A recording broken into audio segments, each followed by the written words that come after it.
Diobass Info TV nam dox ak Diobass. ci ngay di nag mon prêtre nag nañ waxante dëgg tout ce que tu m'as demandé de faire comme bien je n'ai fait qu'un seul maintenant le mal que tu m'interdis de faire franchement mon père j'en ai fait 50 waaw l'abbé bi day wax ak yow dëgg yow ku ñàkk jom nga dangay góorgóorlu ton Seigneur est plein de miséricorde mais personne ne peut limiter la miséricorde de Dieu yàlla ku am yërmande la.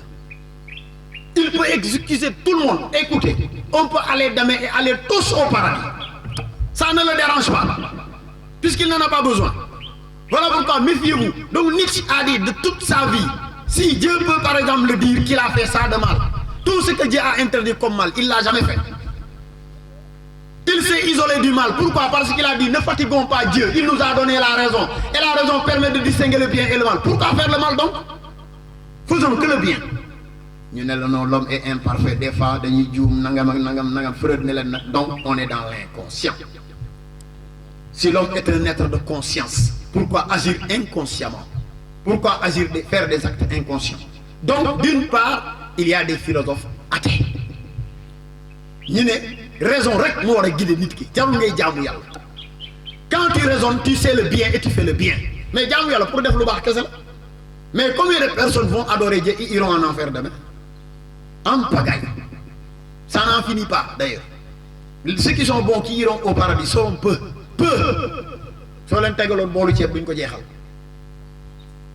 Les croyants qui iront au paradis sont peu. Mais la meute qui ira en enfer, elle est nombreuse.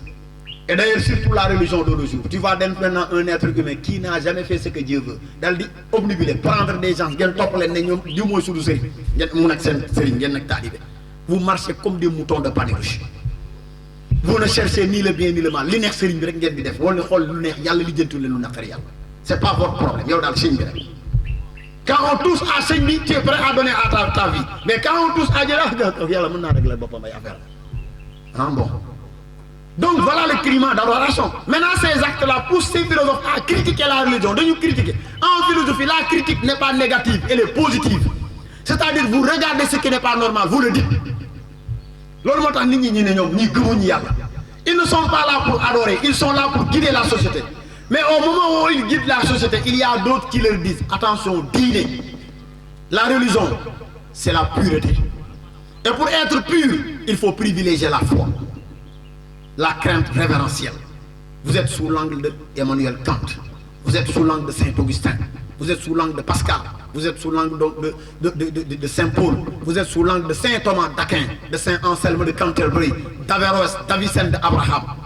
Donc ce sont des gens qui ont cherché à raisonner le monde et à le guider vers le chemin de la foi, pousser à l'homme à donc devenir un. Donc ce qui fait qu'il y a trois rapports entre la philosophie et la religion. Le premier rapport est un rapport de conflit, c'est-à-dire de critique. Marcien Toa a dit la philosophie entre en conflit avec la religion, du fait que cette dernière, la religion se veut être l'autorité suprême. Pour nous, la religion, religion commune. L'autorité suprême de la vérité. Sur le plan théorique, Marcien Toa, il n'y a pas de problème. Et sur le plan pratique, il faut. La religion n'est pas l'autorité suprême de la vérité sur le plan pratique, puisque nous n'avons pas les mêmes pratiques. Donc, on a l'autorité suprême de la vérité sur le plan théorique. Parce que sur le plan théorique, nous tous nous adorons à une seule théorie, Dieu. Surtout le monothéisme religieux. Le Dieu des chrétiens, c'est le Dieu des musulmans. C'est lui aussi le Dieu des juifs. Si vous lisez le Coran, Dieu a été clair. Il a dit, vous ne pouvez jamais me croire tant que vous ne croyez pas au prophète que j'ai envoyé au livre. Amana Rasoul bima unzila ilayhi min rabbihi wal mu'minin kullun amana billahi wa malaikatihi wa kutubihi wa rasulihi. Là, la nufariqu bayna ahadin min rasulihi. C'est clair et net. Vous n'avez pas le droit de renier aucun des prophètes que j'ai envoyés. Croyez à tous les prophètes que j'ai envoyés. Croyez à tous les livres que j'ai révélés. Et croyez aux anges. Gabriel, mais c'est lui Djibril. Ce sont des nominations culturelles. C'est une langue. La langue arabe dit Djibril. La langue hébraïque dit Gabriel. Michael, c'est lui Michel. Azraphil, c'est lui Séraphin. Ce sont des notions de langue qui varient seulement. Donc ce qui fait sur le plan théorique, on est tous les mêmes. Nous sommes des croyants sur le plan théorique. Maintenant, la religion, là où elle a perdu le contrôle, c'est sur le plan pratique. Et c'est là où on l'a critiqué. Et la religion n'aime pas qu'on la critique. Et on doit la critiquer. Elle a des défauts. Elle a séparé les hommes. La religion est aujourd'hui devenue un facteur de haine. Aujourd'hui, depuis l'avènement du XXe siècle, le monde est plus que jamais en guerre. Mais c'est une guerre quoi? Religieuse. Avec le terrorisme. Aujourd'hui, le terrorisme a complètement chamboulé les bases de ce monde. Les gens ont peur. Chacun a peur de l'autre. Les discours religieux haineux, les discours extrémistes que nous tenons partout, c'est très dangereux. Et ça met un danger à la société. C'est ce qu'on appelle l'immobilisme. C'est ce qu'on appelle, en quelque sorte, l'extrémisme. On a des discours trop extrémistes. Et c'est mauvais. Mais regardez le monde. Allez partout dans le monde arabe surtout, c'est un monde foutu. Avec ce qu'on appelle les djihadistes, ici de gauche à droite, ces fous de Dieu qui tuent partout. Qui vendent la drogue et qui tuent, qui violent des femmes. Regardez ce qui s'est passé au Nigeria il y a de cela 5 ans. Des jeunes filles qui sont à la quête du savoir ont été trouvées dans leur internat. Plus de 200 filles à Chibok ont été enlevées par des terroristes. Ils les ont amenées au fond de la forêt pour les marier par force. Est-ce que le mariage en islam c'est ça? Voilà. Le mariage en islam suit des règles. Si le consentement des parents n'est pas là, il n'y a pas mariage. Et alors des gens qui défendent la religion ont kidnappé des filles, ils les ont amenées de l'autre côté. Des filles qui étaient à la quête du savoir, elles les ont trouvées en pleine nuit dans leur internat. Plus de 200 filles ont été enlevées. On a coupé une vie de rêve qui devrait se réaliser. Ces filles sont devenues aujourd'hui des objets sexuels au nom de Dieu. Mais de quel Dieu?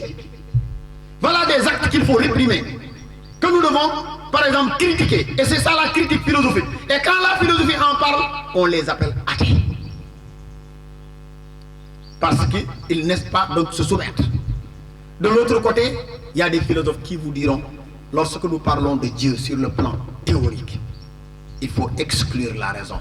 Pourquoi? Parce que Dieu, la raison ne peut pas l'expliquer. Dieu est métaphysique. Dieu est du nouménal. La mort est du nouménal. La mort, personne ne peut l'expliquer. Pourtant, c'est un seul qui tue. Vous croyez que c'est Dieu qui tue? Mais Dieu n'a même pas le temps de tuer. Regardez un peu qu'on tue. Dieu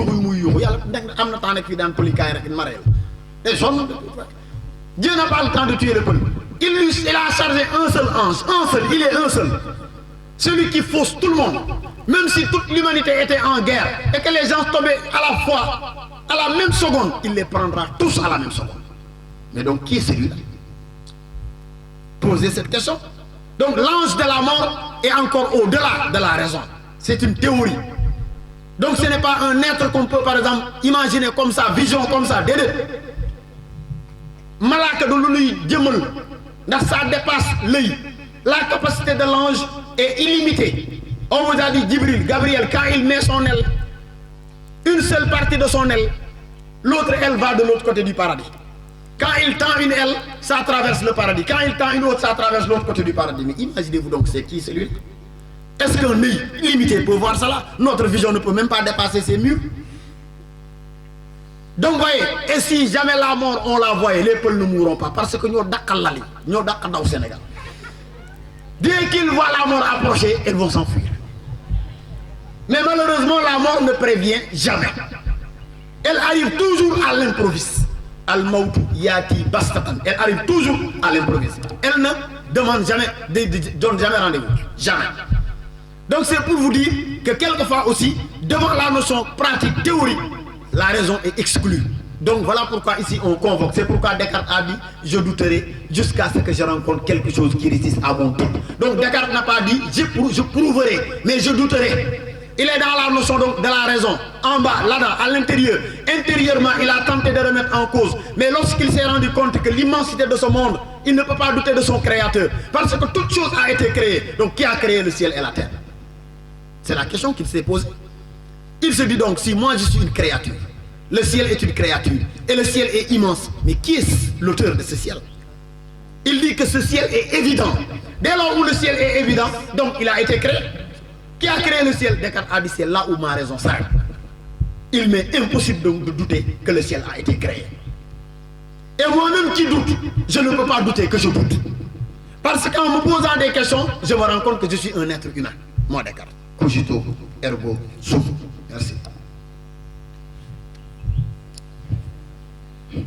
c'est bien. Il y a beaucoup de questions qu'on a ici. Et il y a beaucoup d'élèves aussi qui veulent intervenir. Je demande si on... Elle est le prolongement. D'ailleurs, même Emmanuel Kant l'a dit. La religion est le prolongement légitime de la philosophie. C'est-à-dire là où la philosophie a échoué, c'est la religion qui continue. Donc la philosophie tente de satisfaire le monde phénoménal. Le phénoménal, c'est ce qui change. Ce que nous voyons, ce que nous concevons, ce que la pensée peut capter. Voilà pourquoi la philosophie, elle se limite. Et quand nous parlons du nouménal, le paradis, les oustas qui parlent là, de nuit les breaks. Ce qu'il y a au paradis n'est que ça dépasse l'esprit. L'esprit n'est pas capable d'expliquer ce qu'il y a au paradis. On ne fait que donner des solutions pour nous am au paradis. Mais aucun explicateur ne peut te dire voilà le paradis, il a 150 hectares de mètres carrés, etc. Non, non. Déjà, toutes les réalités qu'on décrit au paradis, ça dépasse l'esprit. Vous l'avez dit, on a des robinets qui couler, des robinets de tchakri. Les pauvres, ils vont rire. Des robinets d'Angala. Vous voyez, des montagnes de Michui. Des ouroules, quand elles crachent le sol, tu vois donc l'herbe pousser et l'herbe là, ça sent bon. Vous vous rendez compte? Et on vous dira même qu'on aura chacun plus de 1000 femmes là-bas. C'est des choses qui dépassent l'esprit. Donc, la philosophie échoue. Et c'est la religion qui continue. C'est ce qu'a dit Emmanuel Kant. En matière de Dieu, la philosophie s'arrête. Et elle l'a même dit dans la métaphysique. La philosophie a dit que Dieu n'est pas l'objet philosophique. Pourquoi? Parce que Dieu est un objet métaphysique. Et ce que la philosophie est capable d'expliquer, c'est quelque chose de physique. Du phénomène. Le phénomène et le noumène. Il y a deux mots. Le phénomène, c'est ce qui change l'homme. La philosophie étudie l'homme. Tout simplement. C'est l'étude de l'homme dans sa totalité. Voilà la philosophie. Maintenant, si nous sortons du physique, on n'est plus chez l'homme. On est dans le monde de Dieu. C'est le monde nouménal. Parce que l'homme est un phénoménal. Il change. On n'a pas débuté comme ça. On a été d'abord dans le ventre de nos mamans. Nous sommes devenus nourrissons. Après, on a rampé. Après avoir rampé, nos premiers pas au prodige de la terre. Ainsi de suite, nous avons prononcé nos premiers mots. Nous avons grandi petit à petit. Des fois, bébé, quand il prononce un premier dans le hall, alors tout le monde rit. Des fois, on est doul. Comme, Moussa, voyez donc, l'homme évolue. C'est ça le phénomène. Le nouménal, c'est ce qui est constant. C'est ce qui est éternel. C'est ce qui ne change jamais. Mais quoi que ça renvoie à un seul Dieu. Tout ce qui tourne autour de lui, c'est le nouménal. Dieu ne change jamais. Il est toujours un, unique, constant, éternel. Donc immuable, inéluctable, inchangeable, omnipotent, omniscient, omniprésent. Donc la philosophie échoue en matière de Dieu. Le cœur a ses raisons que la raison ignore. Dieu ne se prouve pas, mais il s'éprouve. Donc le fait que la philosophie ne peut pas prouver Dieu, c'est que la philosophie peine. Et quand elle peine, c'est qu'elle échoue. Et l'échec de la philosophie entraîne ainsi la validité donc de la religion. Là où la philosophie a échoué, c'est là où la religion continue. C'est pourquoi Emmanuel Kant a dit la religion est le prolongement légitime de la philosophie. Voilà. Merci pour la réponse à cette question. Il y a Moustapha Thiam qui veut intervenir s'il y tient toujours. Diobass Info TV, numéro 10.